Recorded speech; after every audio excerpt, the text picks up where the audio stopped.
আসসালামু আলাইকুম। আজকে আপনাদেরকে দেখাবো গ্রাম বাংলার ঐতিহ্যবাহী বালুয়া বাজার।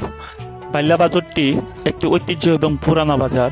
সংগ্রামের আগ থেকেই এখানে শুরু হয়েছিল এই বাজারটি। এখনো বেঁচে আছে এই বাজারটি। এর সাথে অনেক বাজার ধ্বংস হয়ে গেছে, কিন্তু এই বাজারটি এখনো স্থায়ী তেমনই রয়ে গেছে। এই বাজারটি হচ্ছে আপনার বালুকা থানা বিরুনি ইউনিয়ন শাখা বালিয়া বাজার নামে।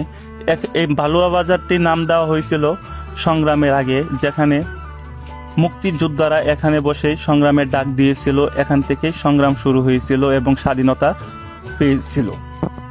এই বাজারে সকল ধরনের কাঁচা মালামাল পূর্ণ হাতের নাগালেই পাওয়া যায় কম দামে।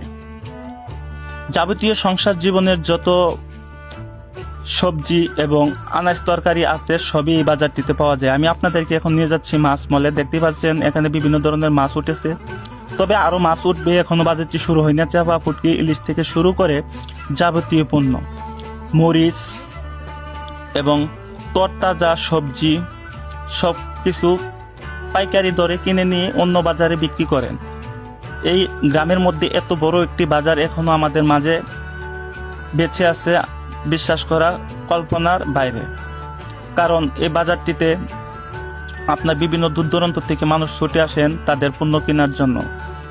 গ্রাম বাংলার বাজার বলে কথা, বিরুনি ইউনিয়নের গর্ব এবং অন্য পার্শ্ববর্তী ইউনিয়নের গর্ব এই বাজারটি। এই বাজারটি বালুকা থানার একটি গ্রাম বাংলার গর্ব, কারণ বালুকা থানার মধ্যে সবচাইতে গ্রামীণ বাজারের দিক দিয়া বাল্যা বাজারটি এগিয়ে আছে। এই বাজারটি যখন জমতে শুরু করবে তখন দেখতে পারবেন আপনারা কত দর্শকবৃন্দ এই বাজারে উপস্থিত হয়ে তাদের ক্রয় বিক্রয় করে থাকেন।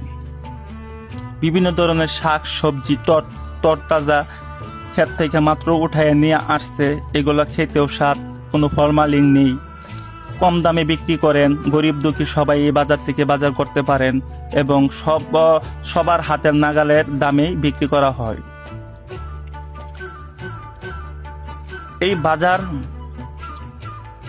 একটি নামদায়ক বাজার, যা সংগ্রামের আগ থেকে আছে এবং আশা করি এখনো যেহেতু বেঁচে আছে সামনের দিকগুলো থাকবে। কারণ এই বাজারে কোনো চাঁদাবাজ এবং দান্দাবাজ নেই দেখে এই বাজারটি আজও দাঁড়িয়ে আছে।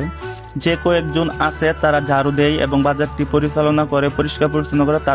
তারা তাদের খরচের জন্য কিছু টাকা উঠিয়ে থাকে, যার জন্য এই বাজারটি এখনো ধ্বংস হয় না। এমনভাবে যদি প্রত্যেকটা বাজার থেকে চাঁদা মুক্ত করা যেত তাহলে মনে হয় বালিয়া বাজারের মতো সৌন্দর্য রূপ প্রত্যেকটা বাজারেই ফুটে উঠত। এই বাজারের সৌন্দর্য রূপ নিয়ে আমি আর কি বলবো আপনাদেরকে, আপনারা তো নিশ্চয়ই দেখতে পাচ্ছেন। আপনারা হয়তো অনেকে এই বাজারটা চিনেন না, তবে আপনাদেরকে আজকে আমি চেনানোর জন্য এই ভিডিওটা করেছি। বালিয়া বাজারের গর্বটি তুলে ধরেছি আপনাদের মাঝে।